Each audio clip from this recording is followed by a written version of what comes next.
Magandang araw po. Ah, Muli, ako po ay nagbabalik sa programang Opinyon dito sa Danilo Dizon TV. Ang aking pong paksa ngayong araw ay may kinalaman sa pagka-aresto sa dating Pangulo na si ex-president RRD, si Digong nyo. Digong ko rin dati kaya sa inyo na, Digong nyo.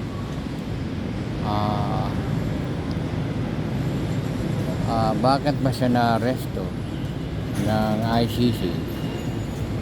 Dahil po nung panahon niya ay member pa tayo ng ICC.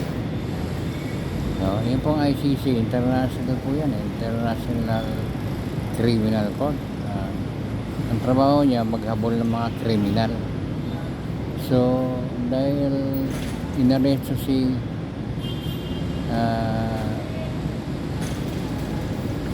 Digong nyo, perong nagawang kasalanan, siya'y uusigin. Kung di siya nausig dito sa bansa natin, sa ibang bansa siya inuusig ngayon. Doon sa kanyang kasalanan na ginawa, ang tawag nila ay human rights,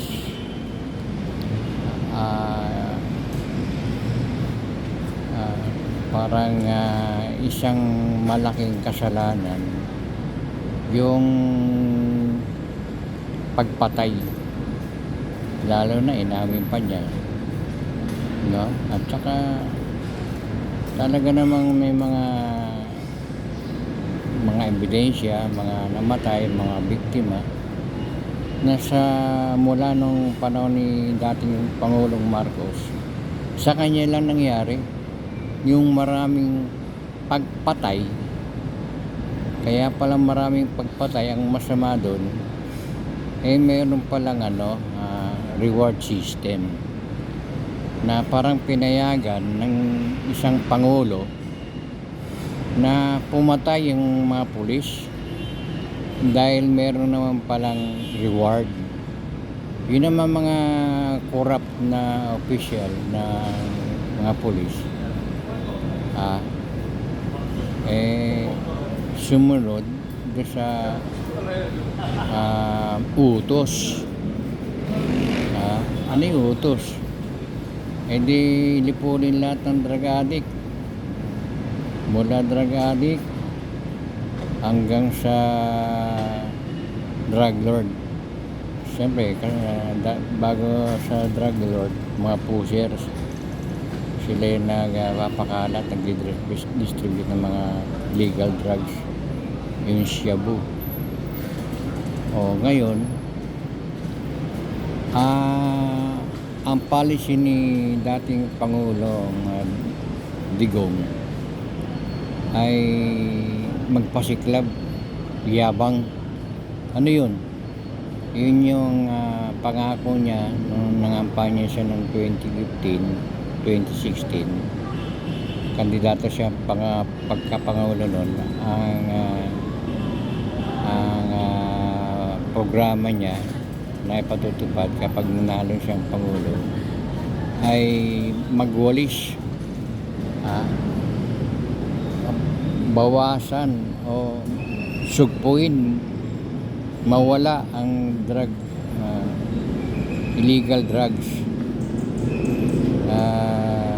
Wala tayong kamalay-malay, nalaman na lang natin na marami palang namatay na ang lumulutang 6,000 na recorded. Pero di umano umabot ng 30,000 yung mga naibalita, no? 30,000, wala tayong kamalay-malay nung during na nakaupo siya, meron na palang ganang namatay. In a matter of 3 years sa pag-upo niya, meron na namatay na more than 6,000 hanggang matapos yung termino niya to 30,000.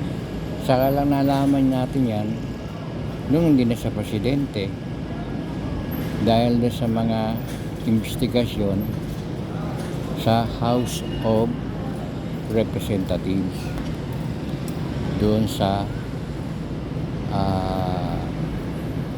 Quadcom ba yun?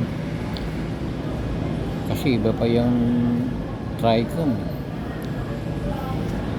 Ngayon doon sa Quadcom at iba pa yung hearing dyan sa Senado sa pamumuno ni Senator Risa Ontiveros. Doon inamin naman ni dating Pangulong Duterte na meron siyang nasimulang paglilinis sa Davao, at kahit na anong tanggi nila Bongo at Bato, mismo si Duterte nagsasabi na merong death squad sa Davao, at ang nagsagawa nun yung mga police, nagpatupad yung mga chief of police doon sa Davao. Kaya nga kasama na dyan si Bato, saka yung meron pa yung Rason yata, isang Rason. Ngayon ang talagang lumulutang na pangalan ay si Bato, dahil naging PNP chief siya. Yung kung ano yung ginawa nila sa Davao noon, yun din ay pinatupad nila sa buong Pilipinas. Kaya siguro umabot ang namatay ay 30,000 ayon sa investigasyon sa Quad Committee sa House of Representatives. At doon inamin din naman ni dating Pangulong Duterte na meron nga, at sabi pa nga niya bakit hanggang ngayon hindi niyo pa ako kinakasuhan. Nakarating na ngayon usapan sa ICC, nagamon pa, di bukas, kung arestuin ako, arestuin ko, sagot ko yun, sabi niya, sagot. Matapang nga siya, hanga ako kasi sagot niya, lahat ng pangyayari, sagot niya. Yun ang may tapang, hindi niya tinatakbuhan. Ang tanong na lang ganito, doon ba sa ginawa niya yun, yung mga pagpatay, ang tawag po nila doon sa 30,000 ay EJK, extrajudicial EJK killing, ay hati po ang opinion dyan sa 10. Ang pumapanig sa ginawa ni Duterte na program, yung kontra droga, EJK, sa 10 sa 10 mamayang Pilipino kung tatanungin mo, 2 lang naman siguro ang pumapayag na yung sa ginawa ni Duterte na paglilinis. Sa kanila, yung sa 10 na yan, yung 2 naniniwala kay Duterte, maganda yung ginawa ni Duterte kasi sa kanila ay di umano ay nagiging ligtas tayo sa gabi, lalo na yung mga kababaihan. Makapaglakad ka ng walang takot sa gabi kasi nga kumbaga yung mga drug addict hindi na makalabas sa gabi, hindi sila pag-alagala dahil merong tokhang noon. Tokhang, mabalitaan lang nila na kahit wala ka sakali, mabalitaan nga nila yung na ikaw ay nagdodroga, kakatok sa bahay nyo. Andito ba si ganito, balita namin sa ganito, pwede ba maimbitahan sa istasyon ng polis? Ang nangyari, marami ng katanungan. Yung iba kinumbida, inanyayahan, hindi na nakauwi ng bahay. Nabalitaan na nila, patay. Yung iba naman nakauwi kasi umamin,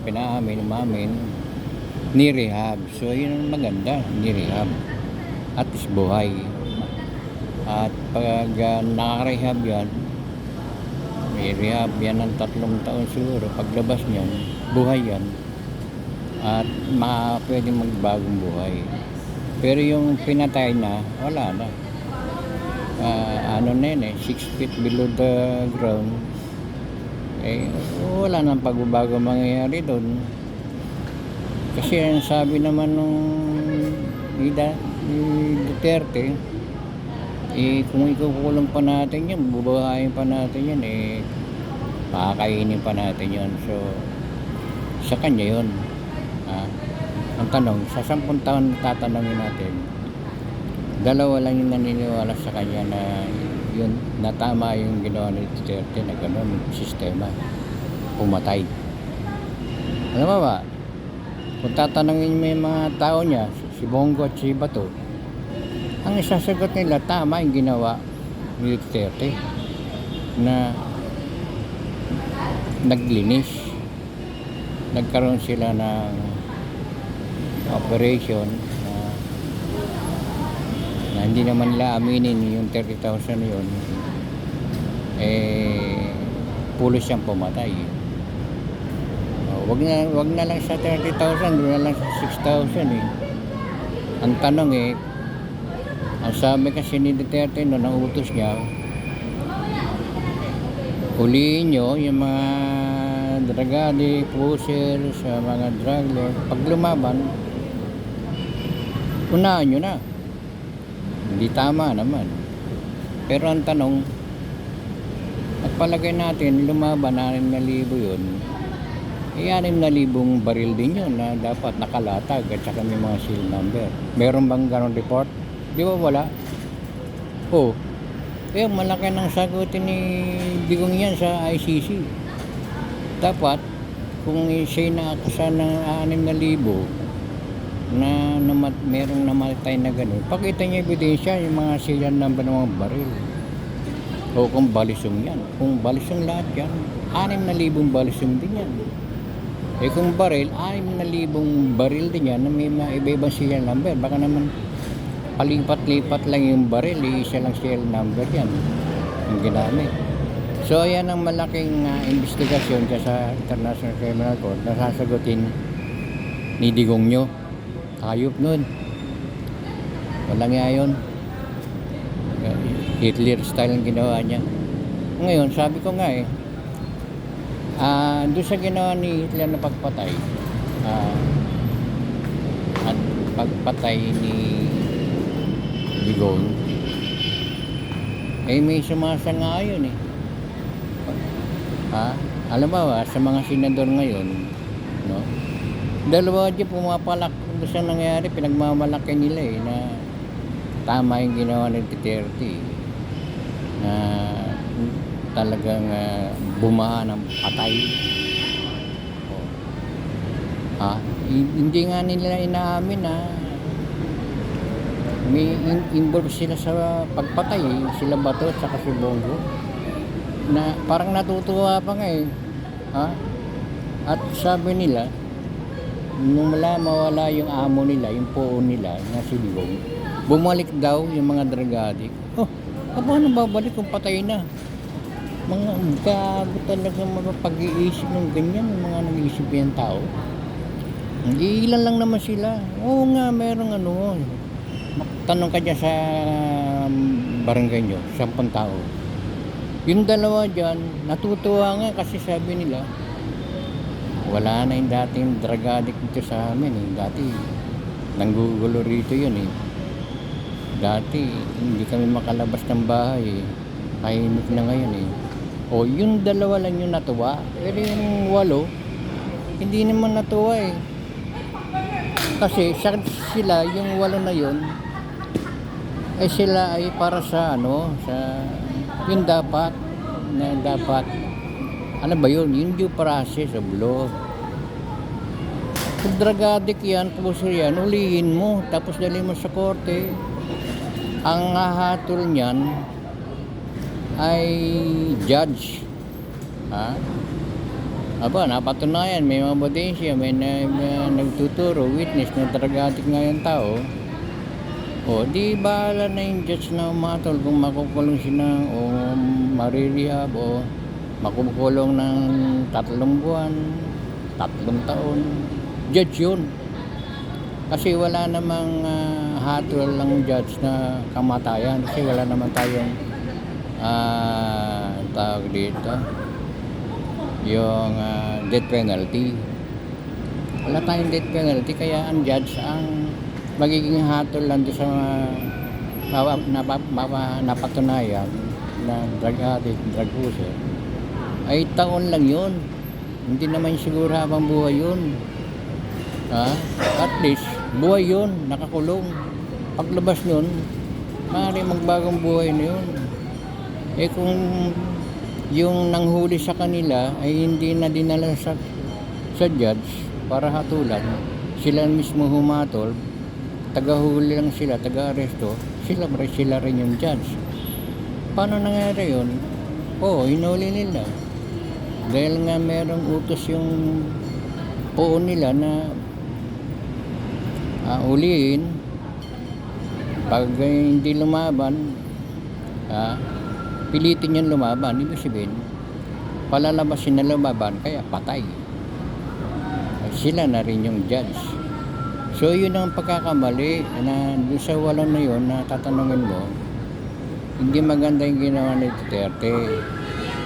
Yung 2 lang pumapayag doon sa ginawa ni Duterte. Alam mo sa mga senador, 2 lang yan, si Bongo at si Bato, na pumapalakpak doon sa ginawa ng amo nila. Na si Bato rin mismo nagpatupad.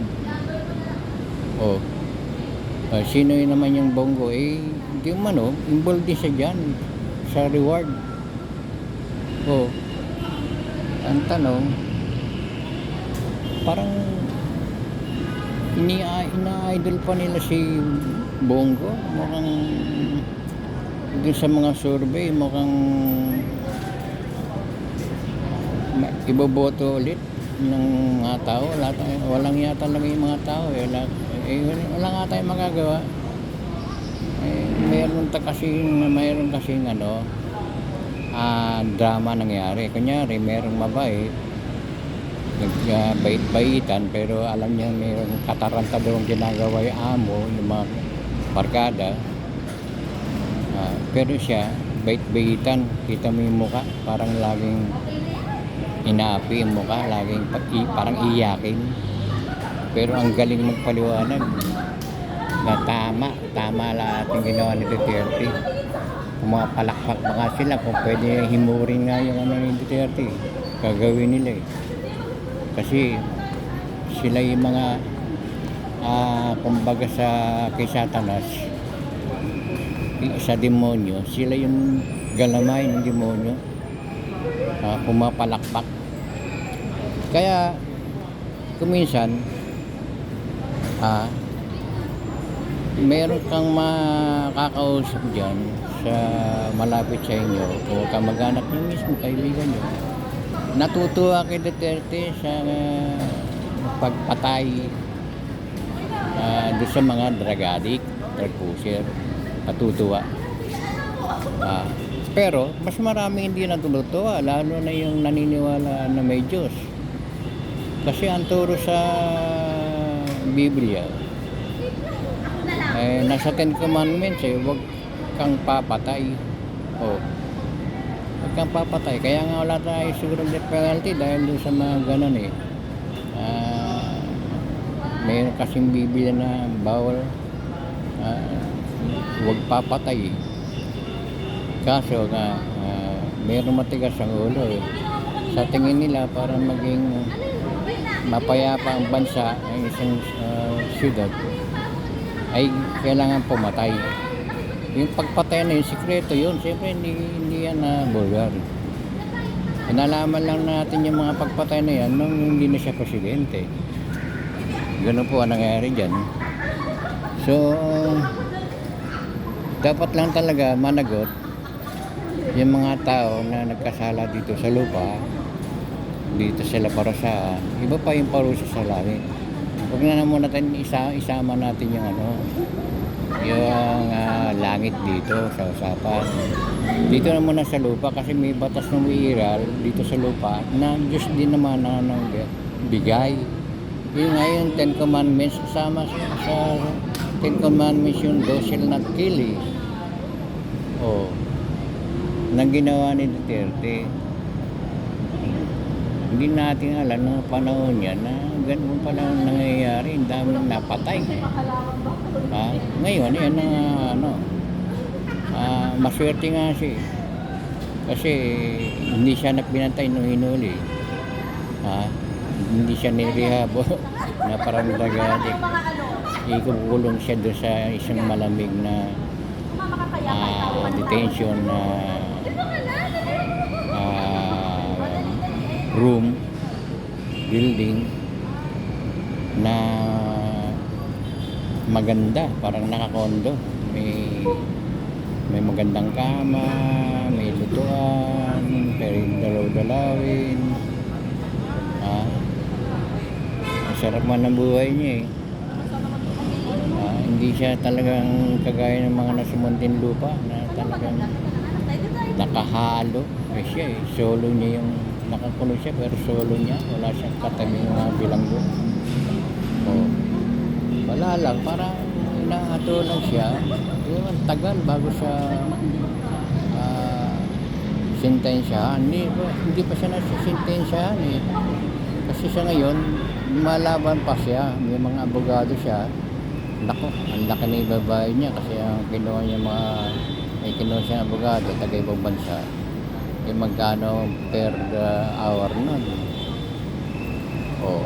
Ang sabi niya siya'y walang pera. Yung sabi ni Duterte, wala siyang pera, hindi siya makarating ng Senado noon at tapusin na ika natin itong hearing para kasi ako'y maasa lang sa pension ko bilang retiree employee. Ganun ang drama niya ngayon sa palagay niya doon sa kinuha niya abogado sa kaso niya sa ICC, saan siya kukuha na pambayad? Kila Bongo? Kila Bato? Kanino? Sa mga businessman? Mga sip sa kanya noon? Doon ba yun? Sa mga bata niya? Sino yung mga bata niya? Sal Panelo, Middle Dia. Lahat ng kabinete niya noon. Yan, tutulong ba sa kanya yan? Naglalabas pa ng pera yan para tulungan siya magbayad ng abogado? Kung tutusin nga, damay lahat ng mga sekretary niya dyan sa nung namumuno siya kasama na si Duque.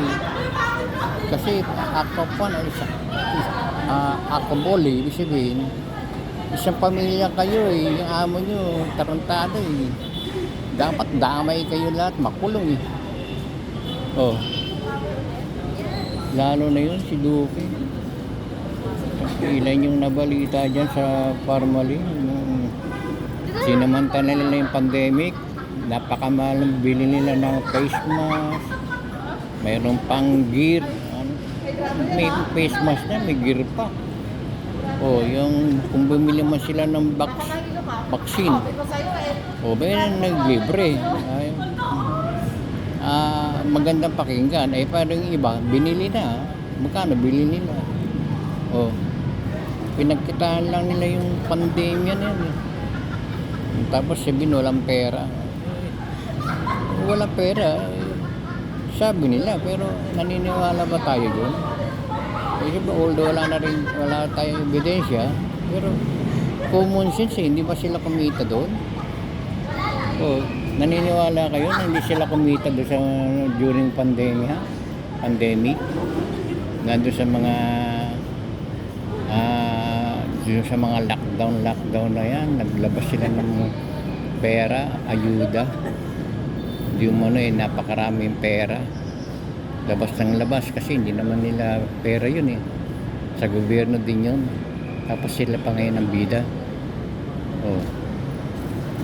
Yun yung mga bagay-bagay na dapat natin maintindihan, malaman ano ba nangyari sa bansa natin compared ng panahon ni dating Pangulong Marcos, Cory, FBR, Gloria, Erap, Pinoy, hanggang sa panahon niya at hanggang ngayon.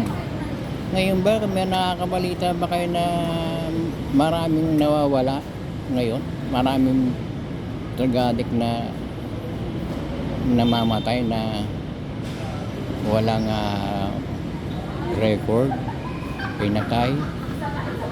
Wala siguro kasi kaya naman sila pumatay doon kasi may reward nga ngayon, kung walang ganun sistema, paano papatay yung mga gagong na gusto rin siguro maghanap buhay dahil walang reward na pangako, hindi sila papatay.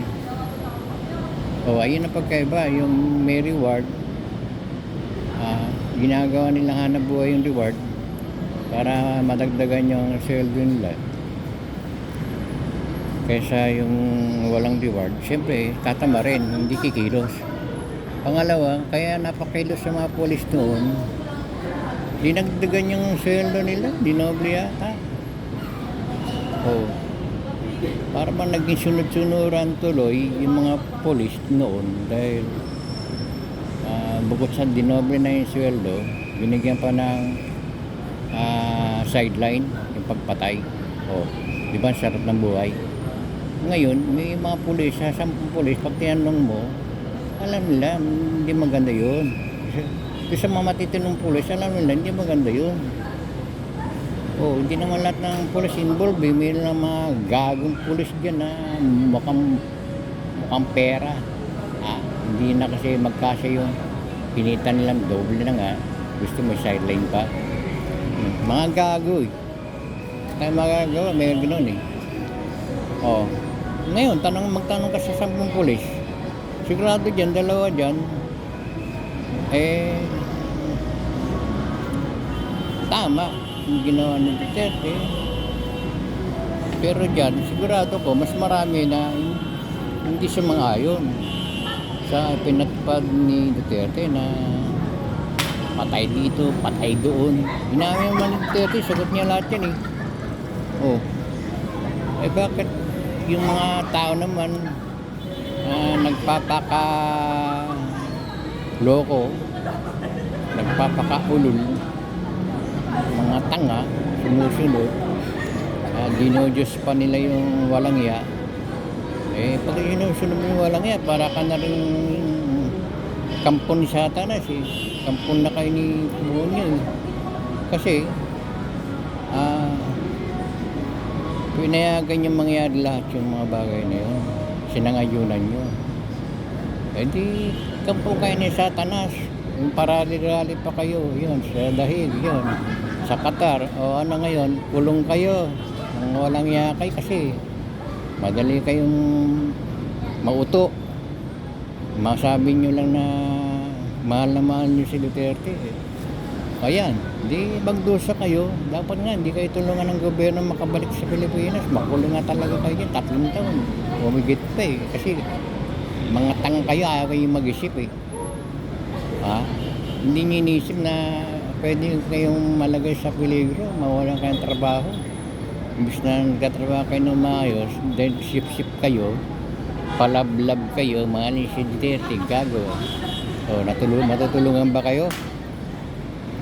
O, eh tama lang magdusa kayo, dapat nga, hindi na nga kayo tinutulungan ng gobyerno, makabalik dito sa Pilipinas eh. Magdusa kayo para mararamdaman nyo na mali yung ginawa nyo eh. Na kay pikit mata na sumusunod. Na kunyari nakikipaglaban kayo, bayani kayo. Kasi ang alam nyo, makakabalik si Sara, magiging presidente si Sara. At darating araw, pag presidente ni si Sara, sikat kayo kasi nung panahon nakakulong yung tatay niya, andoon kayo sumusuporta kan, nakulong pa nga kayo, ganun. Yung mga pinagmamalaki nyo, mga gago, tanga. Dapat lang talaga makulong kayo. Kulang pang 3 taon kung sakali. Para malaman nyo, pa 0-0 remittance pa kayo. O, 3 taon, hindi na kayo makapag-remit. Tama yung inisip nyo na 0 remittance. Wala na malatanggap pamilya nyo, mabuwisit kayo kasi hindi kayo nag-iisip, mga tanga kayo.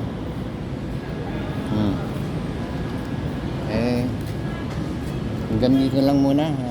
Maraming salamat po sa inyong pakikinig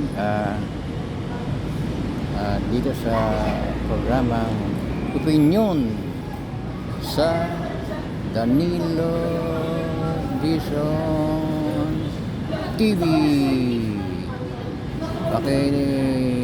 Konting tulong po para naman dumami subscribers ko. Pakipindot lang po yung yung kamay dyan sa baba, like. Yung kamay naka thumbs up. At pindutin niya rin yung picture ko. Pag pinindot niyo yung picture ko, lalabas yung the word subscribe. Pag pinindot niyo po yung subscribe, wala po yun di sa dulo. Pag pinindot niyo, magkakaroon ng ibig sabihin yung mga sang-ayon kayo na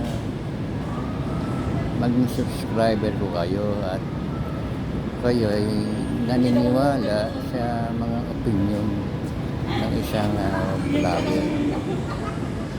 So, kung nagawa nyo po yun, maraming salamat po. So, muli po, maraming salamat sa inyong pakikinig, panonood. God bless po.